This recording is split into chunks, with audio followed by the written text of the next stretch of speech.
우리는 계속 기업이라는 게 뭔가 돈 버는 곳이라고 생각을 하는데요. 저는 개념이 바뀌어야 되는 것 같아요. 사회 문제를 해결하는 곳이고 또 개인으로서는 그 일을 해보면서 성장하고 자기를 알아가는 곳인 거죠. 누구나 앙트칩을 갖고 살아갈 수 있게 라는 사명을 가지고 조그마한 회사를 운영하고 있는 장영화라고 합니다. 반갑습니다.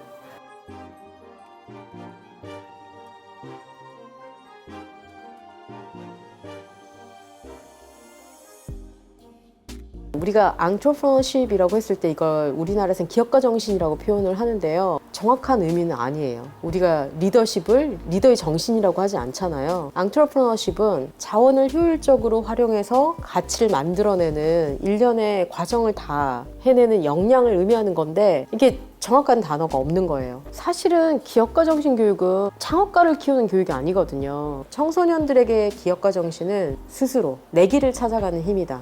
리얼월드 러닝이에요. 책에만 박제되어 있는 지식이 아니라 리얼월드, 내가 세상에 나가서 필요한 역량들을 미리 배워보는 거예요. 우리는 학교 밖을 벗어나면 누구나 스스로 자립해서 살아야 되잖아요. 그런데 그거에 대한 준비가 학교에서는 하나도 안 되는 거예요. 교과에 다 묶여가지고. 미국에서도 창업교육 이런 거를 나가서 창업해라, 등 떠밀기 위해서 커리어로서 창업하라고 이 교육을 시키는 게 아니에요. 미국에서는 아이들이 어렸을 때부터 잔디 깎고 세차하고 레모네이드 팔고 옆집 아이 돌봐서 용돈 버는 거 당연하잖아요. 예를 들면 만원 프로젝트라고 해서 만원의 자본금 그리고 실행시간 2시간이라는 제한 속에서 팀을 이뤄서 고객들의 필요를 해결해보는 프로젝트를 하는 거죠. 한 고등학교 학생들은 점심시간을 이용해서 미용실 서비스를 했어요. 양동이, 세숫대야, 그 다음 실험실 가운 이런 걸 다 가져와서 고객들에게 알리고 실제로 미용실 서비스를 제공을 한 거예요. 아, 내가 누군가의 필요를 만족시킨다는 게 어떤 건지, 협동을 한다는 게 어떤 건지, 각각은 뭘 할 때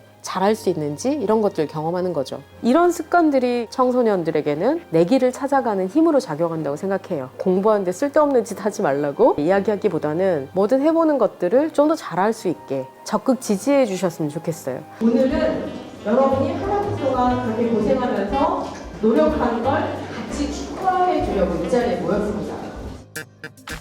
저희는 앙치 교육을 설계할 때도 뭔가 알려줘서 알게 하거나 그렇게 하지 않아요.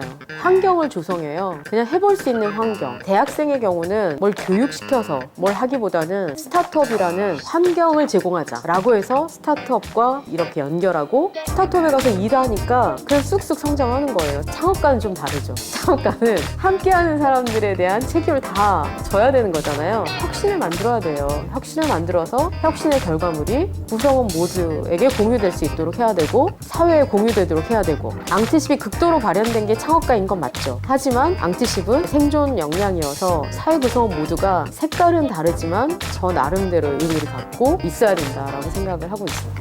고등학교 3학년 때는 지방대 의대를 이제 쳤다가 떨어졌었고 재수 1년 했고 서울로 대학을 갔고 그때 선택한 학과는 식품영양학이었어요. 식품영양학이 뭔지 알아서 선택한 게 아니라 음식으로 사람을 고칠 수 있지 않을까? 단순한 생각을 했던 거죠. 근데 대학에 와서 공부를 해보니 식품영양학은 수많은 화학 과목으로 채워져 있었고 무조건 외워야 되는 거예요. 그 화학 과목 속에서 별다른 의미를 찾지 못했어요. 그냥 대학 졸업장만 따야지 라고 생각했는데 대학교 4학년 때 법학을 만나게 되었고요. 법학에서는요, 케이스를 다뤄요. 아, 이런 갈등 때문에 이런 기준에 의해서 이렇게 해결하는구나. 정말 갑자기 2D에서 4D가 된 것 같은 느낌인 거예요. 법학을 만나면서 제가 사회와 사람에 관심이 많은 사람이라는 걸 알게 됐죠. 토탈 한 6년 공부한 것 같아요. 2002년도에 사법시험을 통과해서 변호사로 사회생활을 시작하게 되었습니다. 제가 변호사 생활을 그만해야 되겠다고 생각을 한 거는 법률 지식은 저보다 너무나 훌륭하게 갖고 있는 선배님들이 너무 많았어요. 자만적으로 공부한다고 해서 더 잘할 능력은 없었고 클라이언트로 만난 이제 중소기업 창업가가 있었는데요. 본인이 만든 제품을 들고 와서 너무나 열심히 열정적으로 저희한테 설명하는데 그 표정을 잊을 수가 없었어요. 뭘 만드는 사람들의 표정은 저렇게 다르구나. 저런 긍정적인 에너지를 갖고 살아가면 어떨까라는 생각에서 이제 창업가에 대한 관심을 갖게 됐고 2년 동안 잡지에 글 쓰는 일을 했어요. 내가 만나고 싶은 창업가를 검색해서 찾고 인터뷰를 해서 글을 써서 실는 작업을 한 거죠. 세상 너무 빨리 변하는데 변호사의 일은 그렇지 않다는 한계가 느껴졌고요. 선배님들이 하지 않는 일, 우리 사회에 보탬이 되는 일이 뭘까? 라고 생각했을 때 그게 법률 서비스의 문턱을 낮춰야겠다. 꼭 이렇게 막 준엄하게 막 로펌이라고 써있는데 이런 데 들어가서 변호사를 만나야 되는 게 아니라 책 사러 왔는데 변호사가 커피 따르고 있네? 멋있을 것 같잖아요. 재밌을 것 같잖아요. 결국은 이제 로펌을 나오게 됐습니다. 제가 생각했던 비즈니스 모델이라는 건 법률 교육이었는데 사람들이 좀 더 평화롭게 분쟁을 해결했으면 좋겠어. 동네 변호사라는 그런 개념으로 제가 벌써 10년 전에 이제 창업을 시작한 거죠. 사람들은 만나기 쉽고 편하게 해준다고 사건을 의뢰하지 않아요. 얼마나 이 법률 사건이라는 건 치열한데요. 변호사 하면서 모았던 목돈을 불과 6개월 만에 탈탈 털어놓고 사무실을 운영할 수 있을 정도의 수익을 만들지 못했던 거죠. 열정만으로 변화를 만들 수는 없다. 창업 세계에 대해서는 준비가 좀 필요하다. 내 돈 들이지 말고 배우자. 비즈니스와 법률이 만날 수 있는 협상이라는 테마로 협상 교육을 하는 임원교육기관이 있었거든요. 거기에서 이제 연구위원으로 일을 하는 선택을 이제 했죠. 또 일을 해보니까 제가 경영 분야에 관심이 되게 많다는 걸 알게 됐고 직장인으로서 보다는 뭔가 만드는 창업가로서의 기질이 더 많다는 걸 직장 생활을 통해서 또 깨닫게 됐죠. 진짜 이번에는 실패하지 않을 나만의 선택지를 해야 되니까 준비 기간을 갖자라고 생각했어요.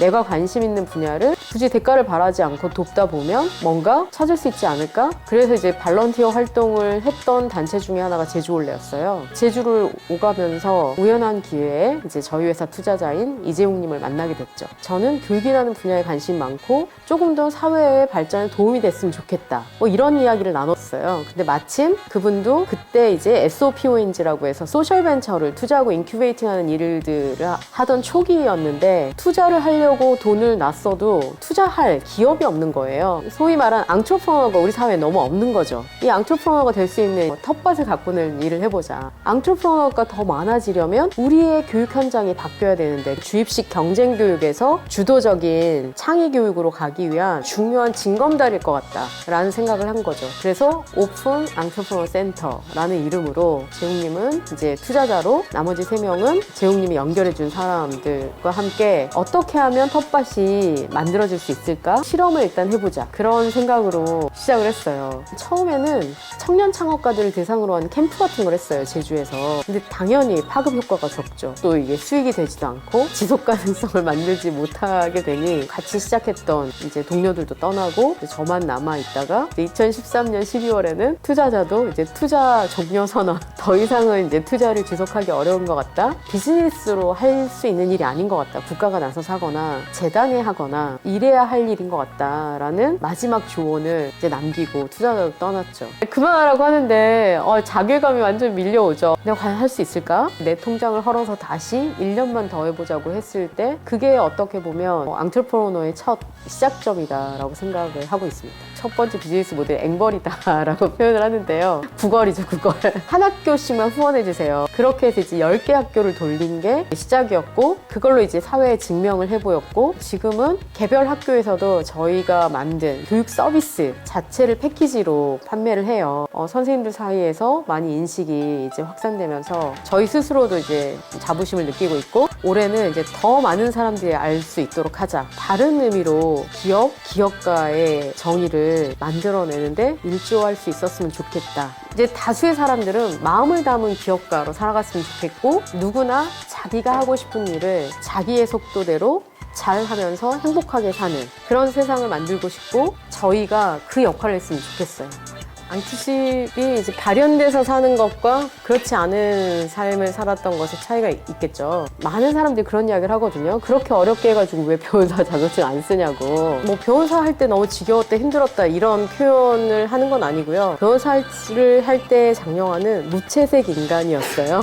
그런데 이제 창업가로 살아가는 지금은 웃고 떠들고 때로는 이제 슬프고 뭔가 내 본연의 모습을 더 많이 드러내는 어렵고 힘든 일은 많지만 이제 유채색으로 바뀐 거죠. 이거는 장영화에 맞는 답인 것 같아요. 내가 어떻게 살아야 더 행복하지? 저는 어떤 사람이냐면 내일 무슨 일이 벌어질지 모르는 게 되게 기대되는 사람이에요. 아직도 더 잘 살아가기 위해서 답을 찾고 있는 상황이긴 하지만 제가 갖고 있는 본질에 더 맞는 모습은 창업가의 삶이 아닌가 하는 생각을 해봅니다.